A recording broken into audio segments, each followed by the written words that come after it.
वन्दे शिवं तं प्रकृतेरनादिं प्रशान्तमेकं पुरुषोत्तमं हि स्वमायया कृष्णमिदं हि सृष्ट्वा नभो वदन्तर्बहिरास्थितो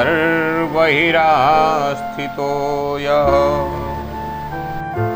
शौनकादि ऋषिगणों ने आज सूत जी को प्रणाम करते हुए कहा, भगवान आपने विद्वेश्वर संहिता का जो वर्णन किया उससे बहुत आनंद आया।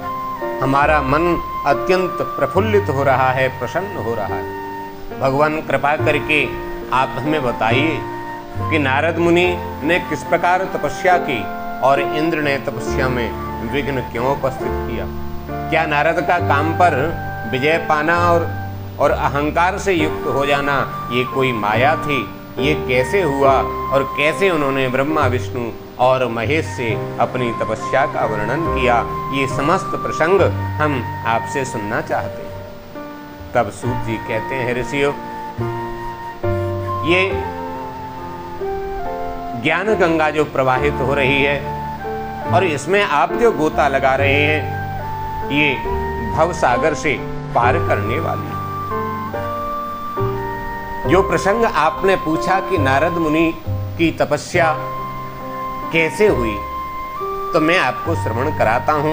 एक समय की बात है, ब्रह्मा जी के पुत्र मुनियों में श्रेष्ठ नारद जी के मन में तपस्या करने का विचार उत्पन्न हुआ और इस विचार को लेकर के हिमालय पर्वत में कोई स्थान, कोई गुफा थी और जहां भगवती गंगा निरंतर बहती रहती थी, वहां एक दिव्य आश्रम उन्हें दिखाई दिया। कहीं में गिर गुहा एक अति पावन, वह समीप सुरसरी सुहावन, आश्रम परम पुनीत सुहावा, देख देव ऋषि मन अति भावा। उस गुफा को देख करके मुनिवर नारद जी बड़े प्रसन्न हुए और उन्होंने कहा, यहाँ तो श्रेष्ठ साधना हो सकती है। वे दृढ़ता पूर्वक आसन बांध करके मौन हो प्राणायाम की स्थिति में समाधिस्थ हो गए। हे ऋषियों, उन्होंने वह समाधि लगाई जिसमें ब्रह्म का साक्षात करने वाला अहम ब्रह्मास्मि यह विज्ञान प्रकट होता है। मुनिवर नारद जी जब इस प्रकार तपस्या करने लगे, तब देवराज इंद्र जो हैं वो कांप उठे।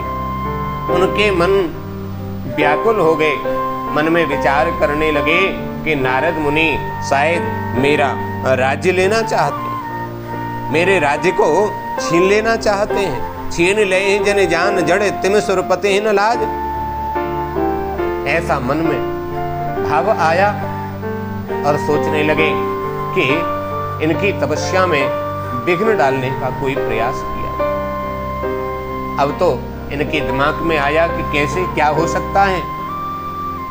तब तक इन्होंने स्मरण किया कामदेव का और कामदेव अपनी पत्नी रति के साथ वहां उपस्थित हो गए। आए हुए कामदेव को देख करके देवराज इंद्र के मन में स्वार्थ की भावना आ गई और इंद्र ने कहा, मित्र, मैं तुमसे कुछ कहना चाहता हूं। तुम्हारे बल से मैंने बहुत लोगों की तपस्या का गर्व नष्ट किया है। तुम्हारी कृपा से ही मेरा ये राज्य चल रहा है। मुझे ऐसा लगता है कि देवर्षि नारद जो हैं वो विश्वेश्वर भगवान शंकर की प्राप्ति का लक्ष्य बना करके हिमालय की गुफा में तपस्या कर रहे हैं। ब्रह्मा से मेरा राज्य ही न मांग लें, ऐसी मुझे शंका है। आज ही तुम वहां चले जाओ और उनकी तपस्या में विघ्न डालो। इंद्र से ऐसी आज्ञा पाकर के कामदेव बसंत के साथ बड़े गर्व से उस स्थान पर गए और अपना उपाय करने लगे। उन्होंने वहां शीघ्र ही अपनी सारी कलाएं रच डाली। हे मुनिवरों, कामदेव और वसंत के अथक प्रयास करने पर भी नारद मुनि के चित्त में विकार जो है वह उत्पन्न नहीं हुआ। वह निरंतर महादेव का स्मरण करते रहे, भगवान का स्मरण करते रहे। कामदेव का कोई प्रभाव उन पर नहीं पड़ा। पहले उसी आश्रम में कामशत्रु भगवान शिव ने उत्तम तपस्या की थी और वहीं पर उन्होंने मुनियों की तपस्या का नाश करने वाले कामदेव को भस्म कर डाला था। उस समय रति ने कामदेव को पुनः जीवित करने के लिए देवताओं से प्रार्थना की। तब देवताओं ने समस्त लोगों का कल्याण करने वाले भगवान शंकर से याचना की। इस पर उन्होंने कहा था कि कुछ समय व्यतीत हो जाने के बाद कामदेव पुनः जीवित हो जाएंगे। हे महाभाग, इस प्रकार और कामदेव के बार बार विघ्न उपस्थित करने पर नारद की जो तपस्या थी उसमें कोई असर नहीं हुआ। देवराज इंद्र को बड़ा विस्मय हुआ।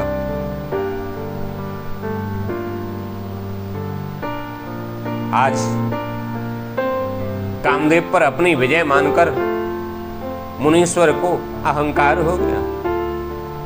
भगवान शंकर की माया से मोहित होकर के और उनका ज्ञान जो है वो आज अज्ञान में बदल गया। हे मुनि श्रेष्ठ, भगवान शंभु की जो महामाया है वो तो धन्य है। ब्रह्मा विष्णु आदि देवता भी उस गति को नहीं देख पाते। उस माया से मोहित होकर के नारद आज अहंकार युक्त हो गए और इस वृत्तांत को बताने के लिए वो कैलाश पर्वत पर गए। कैलाश पर्वत पर भगवान शंकर मां पार्वती के साथ विराजमान थे। वहां उन्होंने भगवान शंकर को प्रणाम किया और प्रणाम करके अपने काम पर विजय प्राप्त करने की संपूर्ण जो कथा थी वह भगवान शंकर को सुनाई। यह सुनकर के भक्त वत्सल शंकर जी अपनी माया से मोहित इनको देख करके भगवान शंकर बोले, हे तात, हे नारद, तुम धन्य हो, किंतु मेरी एक बात सुनो। अब से फिर कभी ऐसी बात कहीं भी न कहना और विशेष रूप से भगवान विष्णु के सामने इसकी चर्चा कभी मत कहना कि शंभुदीन उपदेश हित नहीं नारद ही सुहान, भरद्वाज कौतुक सिन्हु कि हर इच्छा बलवान। भगवान शंकर ने जब ये बात कही तो नारद जी को अच्छा नहीं लगा, क्योंकि शंभुदीन उपदेश हित, उन्हें तो हितकर यह उपदेश दिया था, किंतु नारद जी को ठीक नहीं लगा। नारद जी के मन में आई ये मेरे इस यश को दबाना चाहते हैं।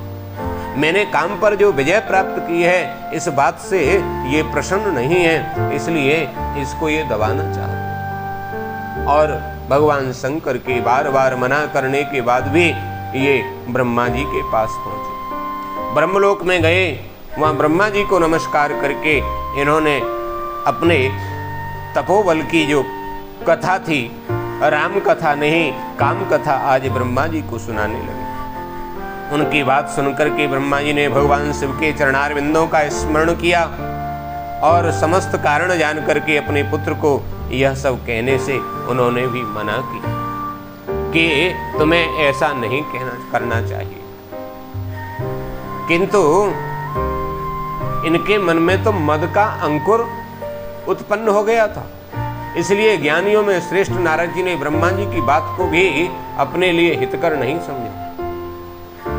इस लोक में शिव जी की जैसी इच्छा होती है, भगवान शंकर जैसा चाहते हैं वैसा ही होता है, इसमें संदेह नहीं। अब तो इनके मन में नहीं हुआ और ये वहां से सीधे क्षीर सागर में पहुंचे और वहां पहुंच करके गर्वपूर्वक भगवान विष्णु के सामने अपनी समस्त जो काम कथा थी उसको ये कहने लगे। नारद मुनि को आते देखा, भगवान विष्णु ने बड़े आदर से उन्हें उठ करके प्रणाम किया, स्थान दिया, बिठाया। विष्णु बोले, हे तात, आप कहां से आ रहे हैं? यहाँ किस लिए आपका आगमन हुआ है? हे मुनि श्रेष्ठ, आप धन्य हैं, आपके आगमन से हमारा स्थान पवित्र हो गया। भगवान विष्णु का ये वचन सुनकर के गर्व से भरे हुए नारद मुनि मद से मोहित होकर के अपना सारा वृत्तांत बड़े अभिमान के साथ श्रवण कराने लगे। नारद मुनि का वह अहंकार युक्त वचन सुनकर के मन ही मन शिव के चरणारविंदों का स्मरण करते हुए भगवान विष्णु ने उनके काम वजह के समस्त यथार्थ कारण को पूर्ण रूप से जान लिया। काम चरित नारद सब भाखे, जदपि प्रथम वरज शिव राखे। अति प्रचंड रघुपति की माया, जहि न मोह अस को जग जाए। भगवान शंकर भगवान ब्रह्मा ने बार बार मना किया था कि इस प्रसंग को मत कहना, किंतु फिर भी नारद जी नहीं माने और उन्होंने समस्त प्रसंग को विष्णु जी को कह दिया। भगवान विष्णु हाथ जोड़ करके परमेश्वर कैलाशपति भगवान शंकर की स्तुति करने लगे। विश्वपालक हरि शिव के द्वारा जो होना था उसे हृदय में जान करके शिव की आज्ञा अनुसार मुनि श्रेष्ठ नारद से कहने लगे, हे नारद, आप धन्य, आप तपस्या के भंडार हैं और आपका हृदय भी बड़ा उदार है। जिसके भीतर भक्ति ज्ञान और वैराग्य नहीं होते, उसी के मन में समस्त दुखों के देने वाले काम मोह आदि विकार उत्पन्न होते हैं। आप तो नैष्ठिक ब्रह्मचारी हैं, सदा ज्ञान और वैराग्य से युक्त हैं। आप में काम विकार कैसे आ सकता है? आप तो जन्म से निर्विकार हैं तथा शुद्ध बुद्धि वाले। नारद जी ने कहा, हे भगवान, यदि मुझ पर आपकी कृपा है तब कामदेव का मेरे ऊपर क्या प्रभाव हो सकता है? ऐसा कह करके भगवान के चरणों में मस्तक झुका करके इच्छानुसार विचरण करने वाले और नारद जी जो हैं वो वहां से आगे निकल पड़े। सूत जी कहते हैं, ऋषियों, मुनि के चले जाने के पश्चात भगवान विष्णु ने क्या किया और नारद जी कहां गए, ये समस्त प्रसंग सुने। भगवान विष्णु ने मन में योजना बनाई और 100 योजन विस्तार वाले अद्भुत एवं अत्यंत मनोहर नगर की उन्होंने रचना की।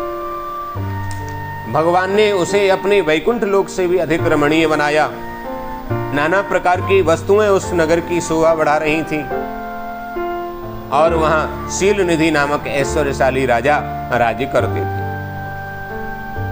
वे अपनी पुत्री का स्वयंवर करने के लिए उद्यत थे, अतः उन्होंने महान बहुत बड़े उत्सव का आयोजन किया। उनकी कन्या का वर्ण करने के लिए चारों दिशाओं से बहुत बड़े बड़े राजकुमार जो हैं वो आने लगे। ऐसे राजनगर को देख करके नारद जी का मन भी आज मोहित हो गया। आज नारद जी भी मोहित हो रहे हैं, क्योंकि सोई हरि माया सब गुण खानी, शोभा तासु की जाए बखानी। आज नारद जी को देख करके राजा शील निधि ने उनको प्रणाम किया और उस कन्या को बुला करके नारद जी के चरणों में प्रणाम करवाया। उस कन्या को देख करके नारद मुनि चकित हो गए और बोले, हे राजन, यह देव कन्या के समान सुंदरी महाभाग्यशाली कन्या कौन है? उनकी ये बात सुनकर के राजा ने हाथ जोड़ करके कहा, ये मेरी पुत्री है, इसका नाम श्रीमती है। अब इसके विवाह का समय आ गया है। यह अपने लिए सुंदर वर चुनने के निमित्त स्वयंवर में जाने वाली है। इसमें सब प्रकार के शुभ लक्षण लक्षित होते हैं। हे महर्षि, आप जातक के ग्रहों के अनुसार इसका संपूर्ण भाग्य बताएं। यह मेरी पुत्री कैसा वर प्राप्त करेगी? राजा के इस प्रकार पूछने पर नारद जी बोले, हे राजन, आपकी यह पुत्री समस्त शुभ लक्षणों से संपन्न, परम सौभाग्यवती, धन और साक्षात लक्ष्मी की भांति समस्त गुणों की अगार है। इसका पति निश्चय ही भगवान शंकर की समान वैभवशाली, सर्वेश्वर, किसी से भी पराजित न होने वाला, वीर, काम विजयी तथा संपूर्ण देवताओं में श्रेष्ठ होगा। ऐसा कहकर के राजा से विदा लेकर के इच्छा के अनुसार विचरण करने वाले नारद मुनि वहां से चल दिए। काम के वशीभूत हो गए। शिव की माया से वो विशेष आज मोह में पड़े हुए हैं। वे मुनि मन ही मन सोचने लगे कि मैं इस राजकुमारी को कैसे प्राप्त करूं। स्वयंवर में आए हुए नरेशों से ये सबको छोड़ करके मेरा वर्ण कैसे करे, ऐसा मन ही मन विचार करने लगे। और ऐसा मन में विचार करके नारद भगवान विष्णु का रूप ग्रहण करने के लिए तत्काल उनके पास पहुंच गए। भगवान के पास पहुंचे। अब तो भगवान विष्णु ने पूछा, नारद कहो कैसे आना हुआ? क्योंकि भगवान तो सब जानते हैं, भगवान की रची हुई माया है। नारद जी ने कहा कि इस प्रकार से स्वयंवर का आयोजन वहां हो रहा है और मैं चाहता हूं कि आप अपना रूप मुझे प्रदान करें। भगवान ने कहा कि जो तुम्हारे लिए श्रेष्ठ होगा मैं वही कार्य करूंगा, तुम परेशान न हो, चिंता न करो। जे विधि हो यही परम हित, नारद सुनहु तुम्हार, सोए हम करवन आन कछु, वचन नम्रसा हमार। हे नारद, जिस प्रकार आपका परम हित होगा हम वही करेंगे, दूसरा कुछ नहीं करेंगे। अब तो नारद जी मन में विह्वल हो रहे हैं, आनंदित हो रहे हैं। राजपुत्रों से घिरी हुई वह दिव्य स्वयंवर की सभा, वहां पर नारद जी पहुंच गए और नारद जी उस सभा में जा बैठे। वहां बैठ करके प्रसन्न मन से बार बार यही सोचने लगे, मैं भगवान विष्णु के समान रूप धारण किए हूं, अतः अब तो वो राजकुमारी अवश्य ही मेरा वर्ण करेंगे, दूसरे का वर्ण नहीं कर सकते। मुनि श्रेष्ठ नारद जी को यह ज्ञात नहीं था कि मेरा मोह कुरूप है। उस सभा में बैठे हुए सभी मनुष्यों ने मुनि को उनके पूर्व रूप में ही देखा। राजकुमार आदि कोई भी उनके रूप परिवर्तन के रहस्य को नहीं जान सके। वहां नारद जी की रक्षा के लिए भगवान रुद्र के 2 गण आए थे, जो ब्राह्मण का रूप धारण करके गूढ़ भाव से वहां बैठे थे। वे ही नारद जी के रूप परिवर्तन के इस भेद को जानते थे। नारद जी के कामावेश में आज उन शिवदूतों ने उन्हें देखा। करहि कूटि नारदहि सुनाई, नीक दीन हरिधुंदरताई। रीजहि राजकुमारी छवि देखी, इन्हीं बरई हरि जान सीखी। वो कहने लगे, हे नारद जी, भगवान ने इनको देखो कितना सुंदर रूप दिया है, इनकी सुंदरता देखो, इनकी शोभा देख करके राजकुमारी रीझ जाएंगी और हरि जान करके इन्हीं को बरेंगी, इसमें संदेह नहीं। नारद मुनि तो मोह से मोहित हो रहे हैं, उनका मन दूसरे के हाथ में बंधा हुआ है, क्योंकि माया के वशीभूत हैं। शिव के गण बहुत प्रसन्न होकर के हंस रहे हैं। यद्यपि मुनि उनकी अटपटी बातें सुन रहे थे, पर बुद्धि भ्रम में सनी हुई होने के कारण उनकी बातों को समझ नहीं पा रहे। काहु न लखा सो चरित विशेखा, सो स्वरूप नृप कन्या देखा। मरकट बदन भयंकर देहि, देखत हृदय क्रोध पाते। वह नारद जी का जो स्वरूप था उसको कोई नहीं देख पा रहा है, कि तो ये शिवगण देख पा रहे हैं और के वो राजकुमारी देख पा रही है। आज राजकुमारी चल करके आई माला लेकर के, और आकर के उन्होंने सब तरफ देखा। नारद जी बार बार मुंह उठा करके उधर देखते हैं, ये मेरी तरफ आ जाएं, मुझे देखें, मेरे गले में माला डाल दें। किंतु राजकुमारी तो वहां बैठे हुए रमापति के गले में माल्यार्पण करती हैं। सखी संगले कुमारी तब चले जनुराज मराल, देखत फिरे महीप सब कर सरोज जयमाल। राजकुमारी ने जाकर के और रमापति भगवान के गले में आज माला डाल दी।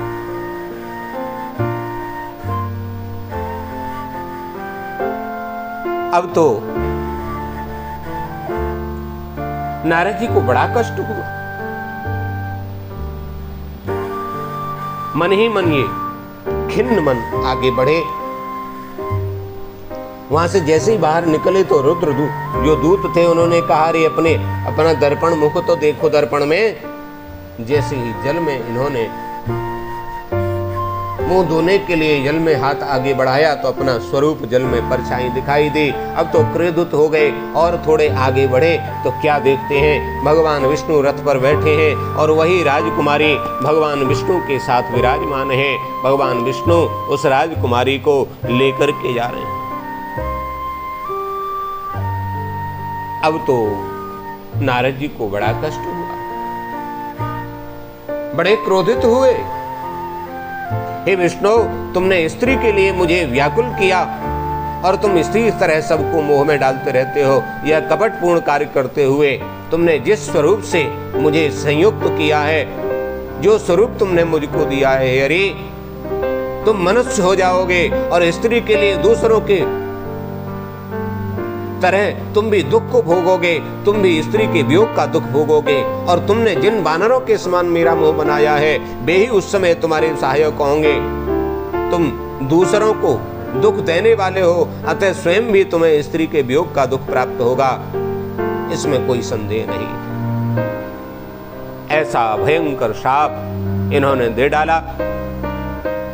देव श्राप की मरी हूं जाई, जगत मोर उपहास कराई।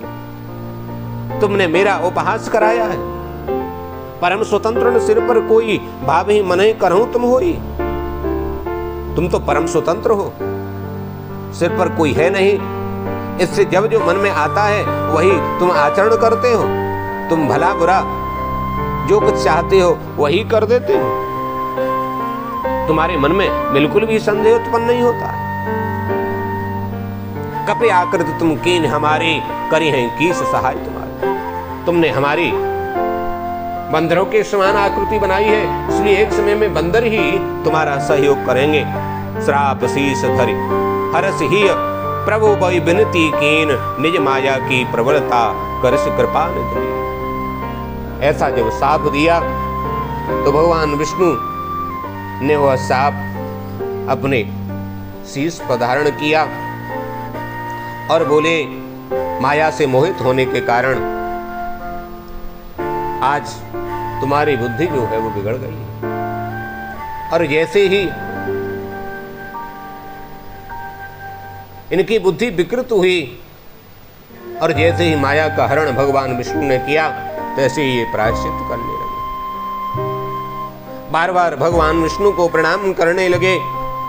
मैंने बहुत बड़ा पाप किया है, मैं निश्चय ही नरक में पड़ूंगा। हे हरि, मैं आपका दास हूँ, अतः बताइए मैं क्या करूं, कौन सा उपाय करूं। भगवान विष्णु के चरणों में गिर करके बार बार प्रणाम कर रहे हैं, प्रायश्चित कर रहे हैं। विष्णु बोले, हे तात, खेद मत करो, आप मेरे श्रेष्ठ भक्त हैं, इसमें संशय नहीं है।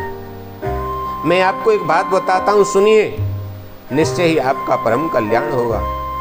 आपको नरक में नहीं जाना पड़ेगा, भगवान शिव आपका कल्याण करेंगे। अपने अहंकार से मोहित होकर के जो भगवान शिव की बात नहीं मानी, उसकी अवहेलना की, उसी अपराध का ऐसा फल भगवान शिव ने आपको दिया है, क्योंकि वे ही कर्म फल के दाता हैं। आप अपने मन में दृढ़ निश्चय कर लीजिए कि भगवान शिव की इच्छा से ही यह सब कुछ हुआ है। इसके स्वामी परमेश्वर शंकर ही हैं और वही इस गर्भ को दूर करने वाले हैं। वे ही अपनी माया को लेकर के ब्रह्मा, विष्णु और महेश इन तीनों रूपों में प्रकट होते हैं। निर्गुण भी वही है और सगुण भी वही है, साकार भी वही है और निराकार भी वही है। इसलिए मन में विक्षोभ मत करो, जाकर के भगवान शंकर के नाम का जप करो। जपो जाए शंकर सतनामा, हो यही हृदय तुरंत विश्रामा। को नहीं शिव समान प्रिय मोरे, अस परतीत तजऊं जन खोरे।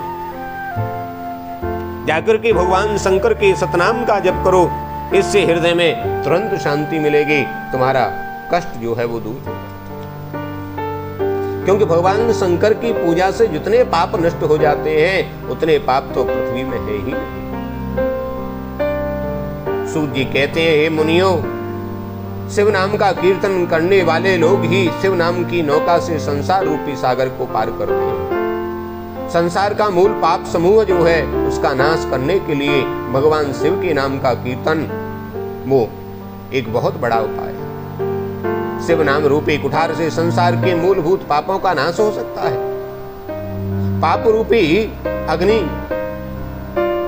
से दग्ध हुए लोगों को शिव नाम रूपी अमृत जो है उसको पी करके उस अग्नि को शांत कर देना चाहिए। जिसने अनंत जन्मों में अपनी तपस्या से शरीर को जलाया होगा उसी की भक्ति भवानी प्राणवल्लभ शिव के लिए संभव है। शिव नाम भक्ति के अतिरिक्त अन्य साधारण भक्ति जो है वो व्यर्थ हो जाती है। इसलिए ब्राह्मणों का धन हरण करके बहुत से ब्राह्मणों की हत्या करके भी जो मनुष्य विरूपाक्ष भगवान शंकर की सेवा में लग जाता है उसे उन पापों से भी मुक्ति मिल जाती है। सूत जी कहते हैं, ऋषियों ऐसे सावधान पूर्वक ये विधि के विधान भक्ति भाव से नित्य जगदम्बा पार्वती सहित भगवान शंकर का भजन करना चाहिए।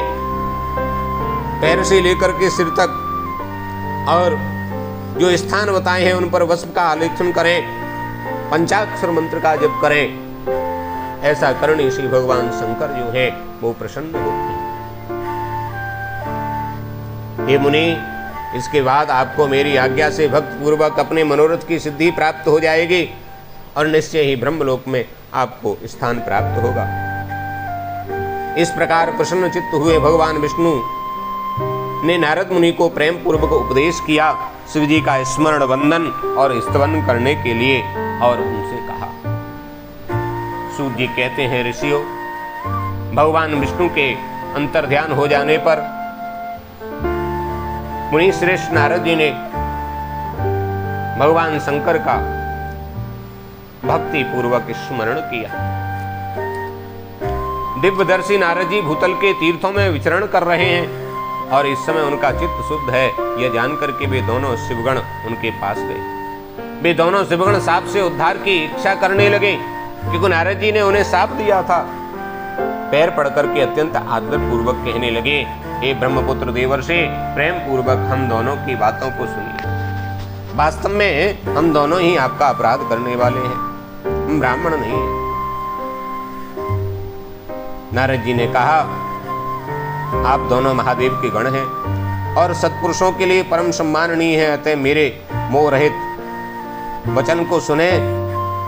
शिव की इच्छा से ही मेरी बुद्धि जो है वो भ्रष्ट हो गई और मैं सर्वथा मोह के वशीभूत हो गया। इसलिए आप दोनों को मैंने ऐसे साप दे दिए।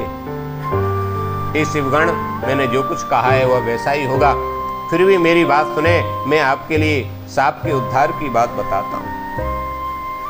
आप लोग आज मेरे अपराध को क्षमा कर दो। मुनिवर विश्रवा के वीर से जन्म ग्रहण करने वाले संपूर्ण दिशाओं में प्रसिद्ध कुंभकर्ण और रावण और राक्षस राज का शरीर प्राप्त करोगे और बलवान वैभव से युक्त परम प्रतापी तुम होगे। समस्त ब्रह्मांड के राजा होकर के शिव भक्त एवं जितेंद्रिय होगे। शिव के ही दूसरे स्वरूप श्री विष्णु के हाथों मृत्यु को पाकर के आप दोनों अपने पद पर पुनः प्रतिष्ठित हो जाओ। सूत जी कहते हैं, ऋषियों इस प्रकार महात्मा नारद ने उन शिवगणों को आशीर्वाद दिया। नारद जी भी अत्यंत आनंदित हो अनन्य भाव से भगवान शिव का ध्यान करने लगे। शिव तीर्थों का दर्शन करते हुए बारंबार भूमंडल पर विचरण करने लगे और अंत में वे सबके ऊपर विराजमान काशीपुरी में गए और शिव जी की प्रिय शिवस्वरूपिणी एवं शिव को सुख देने वाली काशीपुरी का दर्शन करके नारद जी आज अपने को कृतकृत्य महसूस कर रहे हैं। उन्होंने भगवान विश्वनाथ के दर्शन किए और परम प्रीति एवं परमानंद से युक्त उनकी पूजा की। काशी का सानंद सेवन करके मुनि श्रेष्ठ कृतार्थता का अनुभव कर रहे हैं। निरंतर शिव का स्मरण करने से शुद्ध बुद्धि को प्राप्त देवर्षि नारद ने वहां पहुंच करके विशेष रूप से भगवान शिव का ज्ञान प्राप्त करने की इच्छा से ब्रह्मा जी को भक्ति पूर्वक नमस्कार किया। नारद जी बोले, हे ब्रह्मन, परब्रह्म परमात्मा के स्वरूप को जानने वाले हे पितामह, हे जगत प्रभु, आपके कृपा प्रहस्ते मैंने भगवान विष्णु के उत्तम महात्म का पूर्णतया ज्ञान प्राप्त कर लिया है। भक्ति मार्ग, ज्ञान मार्ग, अत्यंत दुस्तर, तपो मार्ग, दान मार्ग, तीर्थ मार्ग का भी मैंने वर्णन सुना है, परंतु शिव तत्व का ज्ञान मुझे अभी तक नहीं हुआ है। मैं भगवान शंकर की पूजा विधि को भी नहीं जानता हूँ। अतः हे प्रभु, आप कृपा करके भगवान शिव के विविध चरित्रों को मुझे बताने की कृपा करें। हे तात, शिव को निर्गुण होते हुए भी सगुण है, यह कैसे संभव है? शिव की माया से मोहित होने के कारण मैं शिव के तत्व को नहीं जान पा रहा हूं, अतः आप कृपा करें। बार बार इन्होंने ब्रह्मा जी की स्तुति की, ब्रह्मा जी को प्रणाम किया। अपने पुत्र नारद की बात सुन करके पितामह ब्रह्मा इस प्रकार कहने लगे। ब्रह्मा जी कहते हैं, हे देव शिरोमणि, आप सदा समस्त जगत के उपकार में ही लगे रहते हैं। आपने लोगों के हित की कामना से ही बहुत उत्तम बात पूछी। सब ओर निरंतर सूची भेद्य जो अंधकार फैला हुआ है, उस अंधकार को मिटाने में समर्थ केवल भगवान शंकर ही है। यह वह ऐसा जो तत् सद ब्रह्म इत्यादि रूप से निर्दिष्ट होने वाला भावात्मक जगत नहीं, वह एकमात्र सत्य ही शेष है। जिस परब्रह्म के विषय में ज्ञान और अज्ञान से पूर्ण उक्तियों द्वारा इस प्रकार विकल्प किए जाते हैं, उसने कुछ काल के बाद द्वितीय होने की इच्छा प्रकट की। उसके भीतर एक से अनेक होने का संकल्प आया, एको हम बहुश्यामा। तब उस निराकार परमात्मा ने अपनी लीला शक्ति से अपने लिए मूर्ति की कल्पना की। वह मूर्ति संपूर्ण ऐश्वर्य गुणों से संपन्न और सब कुछ देने वाली और संपूर्ण संस्कृतियों का केंद्र। इस प्रकार से वो परब्रह्म परमात्मा जिनमें सदाशिव भगवान शिव है। अर्वाचीन और प्राचीन विद्वान उन्हीं को ईश्वर कहते हैं। उस समय एकाकी रह करके स्वेच्छानुसार विहार करने वाले उन सदाशिव ने अपने विग्रह से स्वयं ही एक स्वरूप भूता शक्ति की सृष्टि की, जो उनके अपने श्री अंग की से कभी अलग नहीं होती है। उस पराशक्ति को विकार रहित बताया गया है। वह शक्ति अंबिका कही गई है। उसी को प्रकृति, सर्वेश्वरी, त्रिदेव जननी, नित्या, मूल कारण रूपा ऐसा कहा गया है। वे जो सदाशिव हैं उन्हें परम पुरुष, ईश्वर, शिव, शंभु और आदि कहते हैं। वे अपने मस्तक पर आकाश गंगा को धारण करते हैं। उनके भाल देश में चंद्रमा शोभा पाते हैं। उनके 5 मुख हैं और प्रत्येक मुख में 3 नेत्र हैं। वह पंचभक्त कहलाते हैं। उनका चित्त हमेशा प्रसन्न रहता है।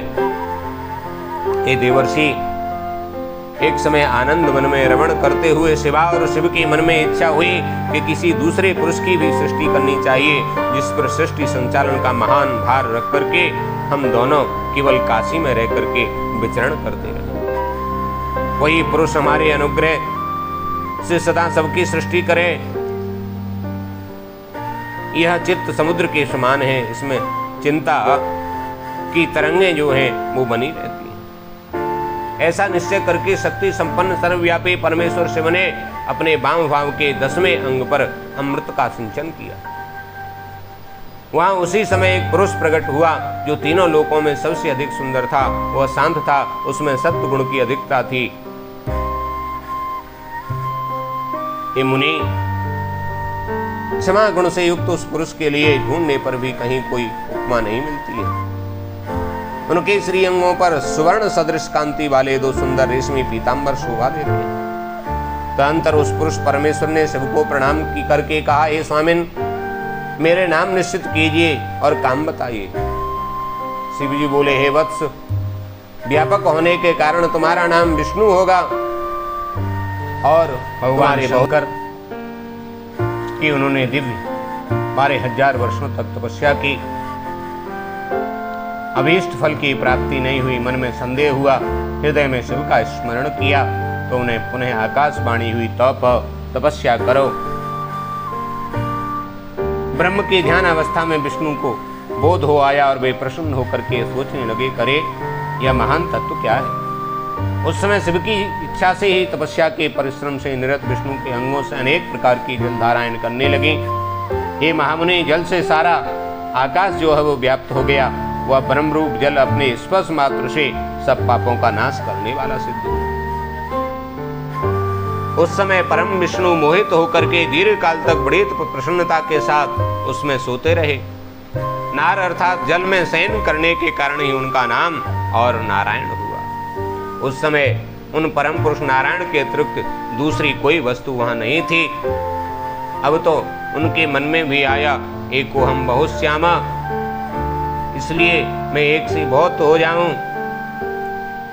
तो उनके नाभि से एक कमल का प्रादुर्भाव हुआ और कमल जो है वो अनंत आकाश में जाकर के खिल गया और उस कमल में चतुर्मुखी ब्रह्मा का प्राकट्य हुआ। ब्रह्मा जी कहते हैं, हे नारद जी, मैंने उस सनातन पुरुष को प्रणाम किया। विष्णु बोले, हे वत्स, आपका स्वागत है। हे पितामह, आपका स्वागत है। निर्भर होकर के रहिए, मैं आपकी सभी कामनाओं को पूर्ण करूंगा, इसमें संदेह नहीं।